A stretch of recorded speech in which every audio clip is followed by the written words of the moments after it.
You are tuning in to Fabulous and Fortunate, a Monet's Musings production.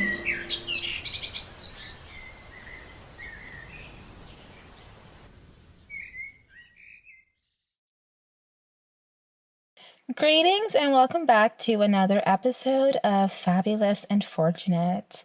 I am your host, Amayah Monáe, and I am very excited to dive into today's topic and conversation. Number one, thank you so much for being here. And number two, I hope that this episode can inspire you in your own life to know that if there's a will, there's a way. So, to begin this episode, so I don't have my mic. I don't have my usual setup, but I am here. I am currently visiting family, and I could have let that be the reason to skip this episode. But if there's a will, there's a way. And that's exactly what this new moon in Pisces is reminding us, to trust ourselves, move with flow, and make things happen even when the circumstances aren't perfect. So today we are talking about one of my favorite things, persistence, adaptability, and trusting that whatever you need will find its way to you. Let's get into it. You know how they say Pisces energy is all dreamy and go with the flow? That's true, but people forget that flow still requires movement. Just like water, it carves its way through any obstacle. This reminds me of right now, me recording this without my usual setup, without my mic, and without my laptop. A few years ago, I would have probably told myself, well, I don't have my mic, I don't have my MacBook, I just can't do it. But now, I trust myself enough to know that done is better than perfect. I could have said, no, I'm not going to make this episode, but I decided to show up and say these words of wisdom to you today. And I think that is definitely a big part of if there's a will, there's a way.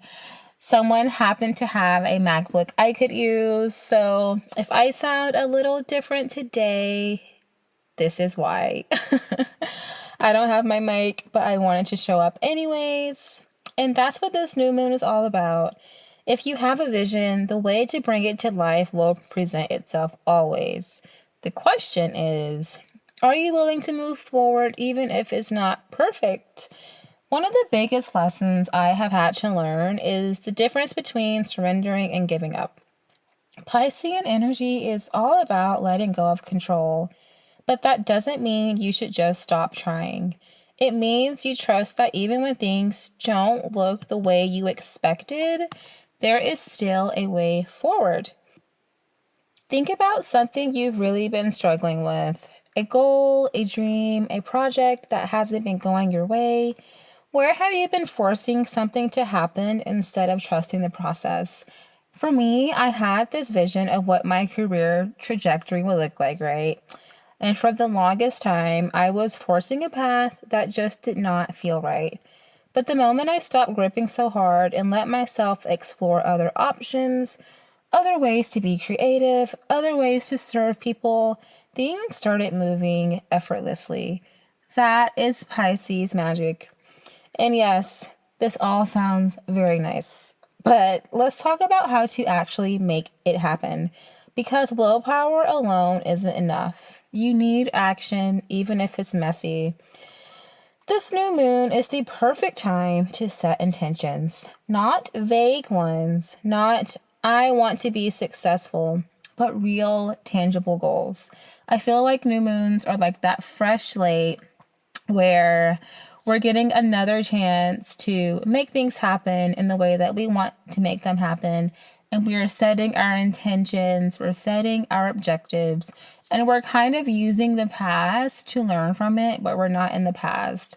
This is a new slate, and I think it's very beautiful that this is happening towards the end of February, kind of entering March in this new headspace, this new space of, okay, like we need to actually make things happen now. Like we've been talking enough about it, but now is the time to make things happen. You should also stop waiting for the perfect conditions. If I had to wait for my microphone and my MacBook, this episode would not exist. If you're waiting for the right time, you're already behind. There's no such thing as the perfect time. There is a such thing as the present moment and the now. And then I would trust and then adjust. Piscean energy says you don't need to know the whole path, just the next step. If something isn't working, shift instead of stopping. Adaptability is the key to making anything happen. And since Pisces is ruled by Neptune, and we are talking about a new moon in Pisces, I would like to briefly discuss Neptune. Neptune is our planet of illusion, dreams, spirituality, creativity, intuition, and our subconscious mind. All things that I love talking about. It governs our imagination, mysticism, and transcendence, making it the perfect planet of escapism, fantasy, and inspiration. Neptune also rules over the ocean, music, film, altered states of consciousness, really the vast subconscious realm of life that deals with creativity. And whether through meditation, art, or substances, Neptune rules over things that impact us on a subconscious level. On a higher level, it represents compassion, dissolution of our ego, and divine love. Oh, this makes me think of a poem I wrote for my blog a long time ago called Dear Ego. I would love to link that in the show notes. If you want to look at that poem, it is the perfect poem for this time of the month. It is the perfect poem for this new era of, where there is will, there is a way. And a part of that is dissolving our ego in order to take the action steps and in order to stop overthinking everything, right? In astrology, Neptune rules Pisces and the 12th house. And the 12th house is the realm of the unconscious and the unseen. So a new moon in Pisces to me symbolizes not only a new beginning, but a new way of perceiving the world around us, a new way of perceiving the world beyond what meets the naked human eye. So I would see where the Pisces new moon is touching on your chart, and that is undeniably the area of your life that is asking for you to rely on your will instead of outside factors. And since we are in the time of a new moon in Pisces, I would love to list some of the foods that I believe align with a very Neptunian, Piscean energy, just because I feel like it would be helpful. And I've definitely started eating certain foods around certain times of the month in correlation to the planets. And it's been actually a very exciting and intuitive, and not only intuitive, but a very informative time. I've learned so much about how food is related to our body and the tides and the moon, and comes to find out there is a very distinct correlation. So I've been eating seaweed and a lot of algae like nori, spirulina, and I'm sorry, I can never say this word right. Chlorella. Since Neptune rules the ocean, foods from the sea, in my opinion, would enhance intuition and connection to our subconscious. And sea vegetables are surprisingly good for your gut. So if you want to impact your gut in a beautiful way, I would highly recommend you eating some seaweed or some vegetables that grow in the ocean. Coconut water and herbal teas help with dream work, relaxation, and clarity. Some of my favorite herbal teas are chamomile and, of course, lavender. Blue and purple foods, I believe, would be very helpful to eat right now because they are linked to our intuition, the third eye, and psychic energy. So foods like purple sweet potatoes, plums, blackberries, and one of my personal favorites, blueberries, of course. And I would also eat some dreamy and comforting foods. We are entering spring soon, so we are kind of, exiting that cozy season. So I would take advantage of this time to eat those creamy pastas, eat those creamy soups, eat that oatmeal, these soft, nourishing textures that really connect to Pisces, fluid, and nurturing nature. Because it is about to be spring, and not saying you can't eat soup when it's spring, but we all know that soup hits different in the fall and winter. And some activities that I would recommend to do right now include journaling your dreams. Write down what you're creating with this new moon. I would connect deeply to water because water is deeply connected to Neptune, as the ocean is ruled by Neptune. So I would take a long bath, do a shower meditation, or even just sit with water and how does it feel? How does the power of water affect our life? Because water holds memory. So that's why sometimes when we're looking at the ocean, like we're standing at the ocean and we're looking at it, we get this feeling of vastness. We get this feeling of nostalgia. And we might not know why, but the reason is because water holds memory. So water is holding memory from 10,000 years ago, before, you and I were here. And I think when you think about that, it's wow, imagine how powerful using water as a tool for manifestation is. I would also work on some meditation and breath work. If you want to meditate, I would especially do it right now.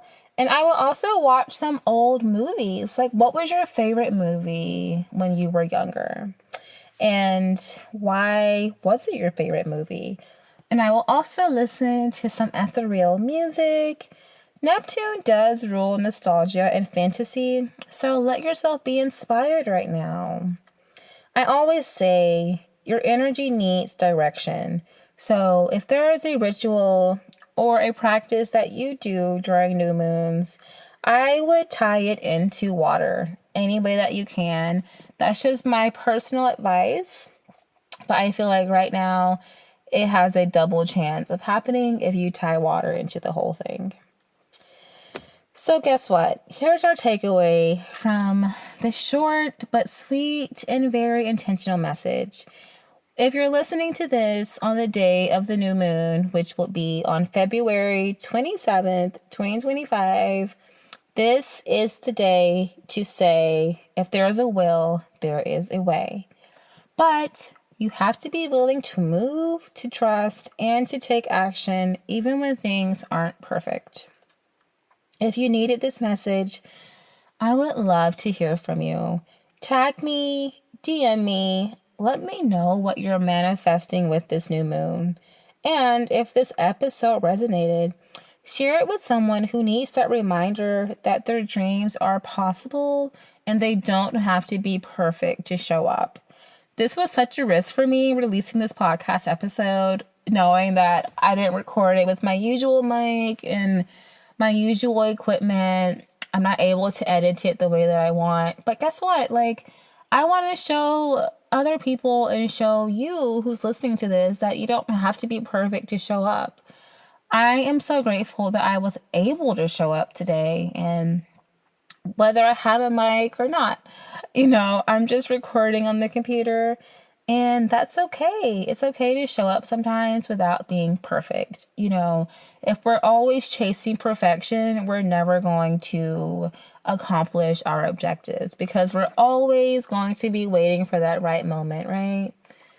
And there's so much life to be lived, and you can't really live it if you're waiting to be perfect, like I used to. Until next time, please keep trusting, keep flowing, and keep creating in your own divine, beautiful, perfectly imperfect way. Thank you so much for tuning in today, and be blessed. Mwah. This has been Amayah Monáe with Monáe's Musings. And until we speak again, may your head and your heart speak with one voice. Peace.